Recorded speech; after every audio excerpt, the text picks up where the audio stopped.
여성 피해자들의 진술이나 영상을 보면서 그들의 괴로웠던 상처와 굴욕적인 고통이 느껴져 마음 아팠고 사과받지 못하고 혼자 외롭게 삼켰을 힘든 시간들이 이제는 많은 이들에게 위로받고 수치가 아닌 용기로 상처 회복과 사회적 경각심, 서로에 대한 존중이 사회운동으로 이루어지길 바랍니다. 긴 역사적으로 보면 약자로 여겨졌던 아이나 여자들이 남자들에 의해 성적으로 지배되고 유린되어져 왔는데요. 남성들 속에 뿌리 깊게 있는 남성의 왜곡된 성적 우월감에서 온 인지되지 않는 잘못된 행동이 자신뿐만 아니라 여러 사람의 인생에도 영향을 줄 수 있음을 알게 할 수 있도록 가정이나 학교에서 어떻게 인성교육 및 성교육을 할 수 있을까요? 아들, 딸 모두요. 뿌린 대로 거둔다는 말을 실감합니다. 네, 이거 중요하죠. 가정교육과 학교에서 사회에서 하는 성교육이 중요해요. 이 교육을 안 받았기 때문에 성이 무질서하고요. 왜 교육을 못하는가? 우리 사회는 성에 대해서 쉬쉬합니다. 피해를 당한 사람이 오히려 죄책감을 느끼면서 내가 뭐 잘못한 것 같고. 저는 중학교 때 제 친구가 자살을 했어요. 이유는 자율학습 끝나고 늦게 가다가 성폭행을 당했는데 그 남자들한테 한 5명한테 당했나 봐요. 그랬는데 유서를 남기고 죽어버렸어요. 더럽혀졌다. 살 가치가 없다. 자기 자신이 문제라고 생각하도록 만든 분명히 무엇인가 우리 무의식 속에는 여자가 당했는데도 그 여자가 내가 문제야. 떳떳하게 내가 피해자임을 밝히면 오히려 수근거리면서 제 이상한 여자야. 이럴까봐. 그런 것들 때문에 오히려 더 2차 피해가 가중돼 왔고 더 고통 속에 살고 있고 성에 대해서는 아예 언급을 피하는 그런 이렇게 사회 문화가 되어 왔어요. 그래서 아무도 입을 열려고 하지 않고 발산하지 않으면 음지에서 이런 음성적인 일들이 더 발생하게 돼 있죠. 얘기해야 돼요. 내가 피해자입니다. 가해자에게 미안하다고 하세요. 이렇게 당당하게 얘기해야 돼요. 그러면 가해자는 참여하면서 아 힘들었군요. 미안합니다. 할 수 있어야 돼요. 가해자가 왜 그걸 안 하느냐. 자꾸 왜 가해하는 줄 아세요? 피해자가 내가 힘들었어요. 이러지 않기 때문이에요. 피해자가 내가 너무 힘들었어요. 이렇게 얘기하지 않으면 가해자는 상대가 힘든 줄 몰라요. 정말입니다. 가해자가 내가 너무 힘들다고 큰 목소리로 외쳐야 가해자가 아 상대가 힘들구나 이렇게 알아요. 왜냐? 가해자는 자 보세요. 남자가 우월감으로 성폭행을 하거나 성추행을 할 때 즐깁니다. 우월감이 올라오고 남을 지배하면서 행복해요. 쾌락을 느껴요. 그러니까 내가 좋으니까 상대도 괜히 저러지 좋으면서 이렇게 느낀다니까요. 에고는요. 상대 마음도 나 같을 거라고 느껴요. 그래서 자꾸 하는 거야. 직장에서 성희롱이 왜 계속 있는 줄 아세요? 여자들이 싫어요 이렇게 얘기하는데 남자들은 성희롱적 발언을 하면서 자기들이 기분 좋거든요. 그러니까 저 여자들도 좋으면서 괜히 저렇게 내숭을 떠네 이렇게 얘기하는 겁니다. 어떻게 하셔야 돼요? 여자분들 그럴 때 내가 이렇게 싫어요 힘들어요를 저들이 느낄 수 있도록 해줘야 돼요. 그냥 싫어요가 아니라 정말로 호되게 정말 싫어요. 가만 안 두겠어요. 고발하겠어요. 또는 뭔가 하나 막 쳐주든가 아주 강하게 내가 정말 괴롭다는 거 너 미워 이렇게 해줘야 가해자가 찔끔하면서 저들이 싫어하고 힘들어하는구나 이렇게 느낄 수 있는 거예요. 근데 이제까지는 피해자가 소리를 안 내니까 나 힘들다고 하지 말라고 너 밉다고 소리를 안 내니까 그들은 즐기는 자 입장에서는 전혀 모르는 거예요. 그래서 계속했던 거예요. 가해자들에게 1차적으로 알려줘야 돼요. 얼마나 당하는 사람이 괴로운지. 그리고 그 괴로운 거는 그 순간뿐이 아니라 계속된다는 거. 마음 안에서는 어떤 일을 경험하면 특히 성적인 수치심은 아주 강하게 기억됩니다. 무의식 속에. 그래서 그 수치스러운 마음은요. 평생이 가요. 어떤 남자분은 그러죠. 이렇게 얘기하는 분 봤어요. 아니 뭐 내가 자기 엉덩이 한번 만졌다고 그거 갖고 20년 뒤에 무슨 미투 운동이야. 엉덩이 한번 만지고 지나가는 게 아닙니다. 본인은 그렇게 했을 때 기분이 좋았을지 몰라도 당하는 피해자는 엄청 수치스러웠고 그 수치스러운 마음은 무의식에 각인돼요. 마음 파동에 합성되기 때문에 지워지지 않거든요. 어제 일처럼 오늘 일처럼 20년이 지나도 뚜렷이 그 수치를 느껴요. 남자들을 보면. 그러니 계속적으로 공격당하는 느낌을 받게 되는 거죠. 엄청난 고통 속에 평생을 살 수 있다는 거를 알려줘야 돼요. 가해자에게. 그리고 피해자에게는 이렇게 알려줘야 돼요.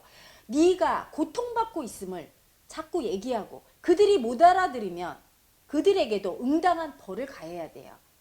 미움을 쏘거나 너 미워 방책을 강구해서 그들이 수치스러움을 느낄 수 있도록 그들이 한 행위가 수치스럽다는 거 굉장히 나에게 고통 줬다는 걸 알리고 주변에 알리거나 내가 직접적으로 미움을 표시해서 그들이 알 수 있도록 노력해야 돼요. 그냥 쉬쉬 숨기거나 창피해 이러고 혼자서 감내하는 건 더 큰 피해를 발생하는 거고 앞으로도 계속 반복될 거예요. 그걸 반드시 교육을 시켜야 됩니다. 그리고 또 하나는요. 준 대로 받는다는 사실을 분명히 알아야 됩니다. 누군가에게 마음 안에서 가해를 했어. 그리고 나는 안전할 것 같습니까? 여러분 안전하지 않아요. 내가 그들에게 수치 준 만큼 바로 받습니다. 요즘에 미투 운동이 그거예요. 미투 운동뿐이 아니죠.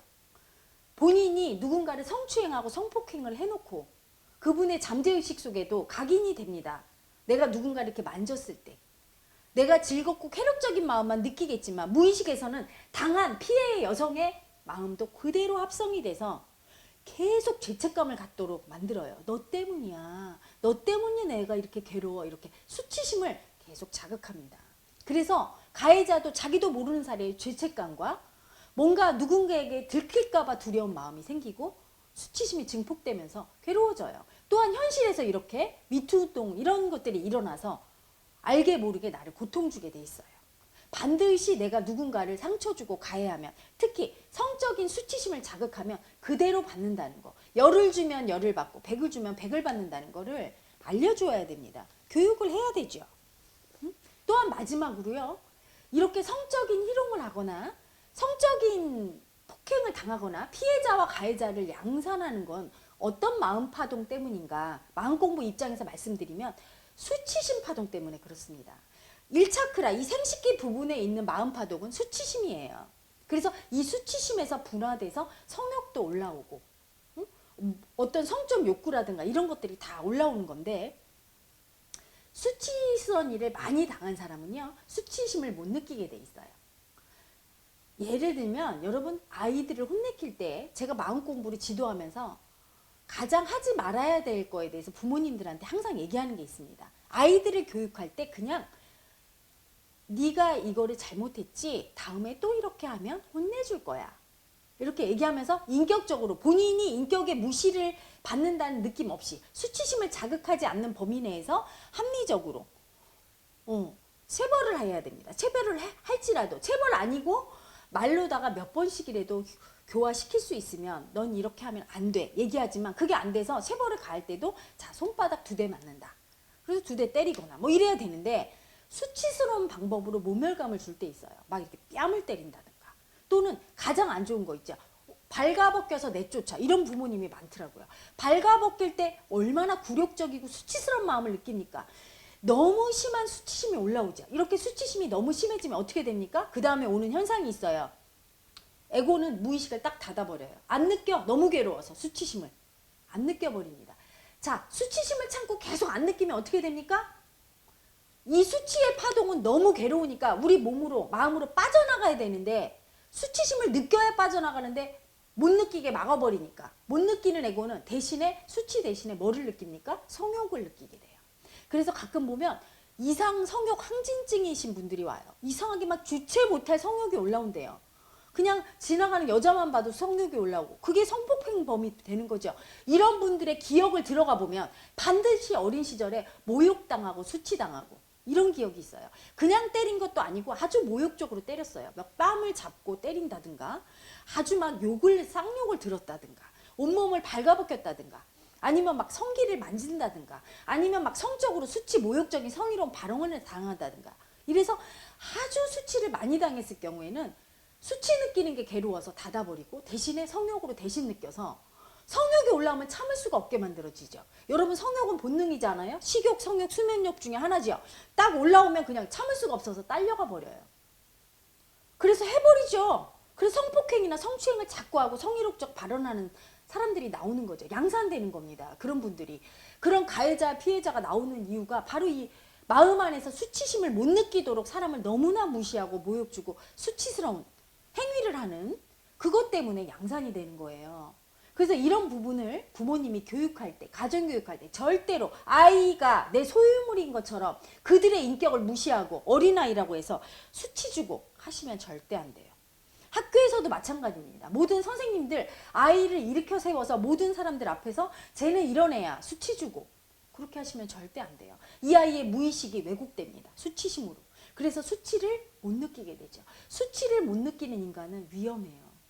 수치를 모르면 짐승 같은 짓도 그냥 하니까요. 특히 수치를 못 느껴서 성욕에 항진될 때는 아무 데서나 그 성욕을 풀고 우리가 속칭 얘기하는 뭐 바바리맨이나 아무 데서나 성폭행, 성추행 하는 사람들 전부 수치를 모르고 동물 같은 짓을 하는 사람이죠.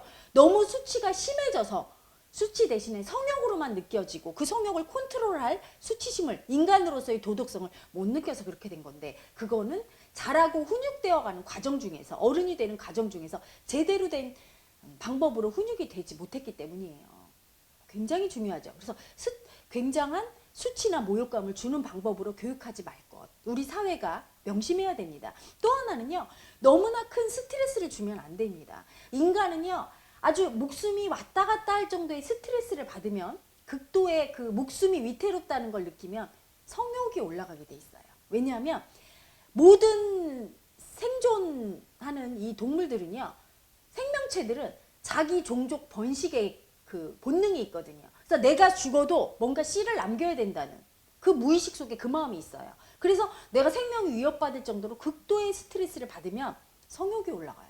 빨리 내 씨를 남겨야지. 난 죽을지도 몰라. 이런 무의식의 작용 때문이에요. 그래서 성욕이 항진되고 그래서 그 본능이 얼마나 셉니까? 그 본능에 따라가게 되죠. 적절히 쉬어주셔야 돼요. 과중한 스트레스적인 업무는 굉장히 위험하다. 스트레스 받지 않게 적절한 휴식이 필요하고 또 하나 그 스트레스를 분출할 분출구가 필요해서 과도한 스트레스를 받는 분들은요.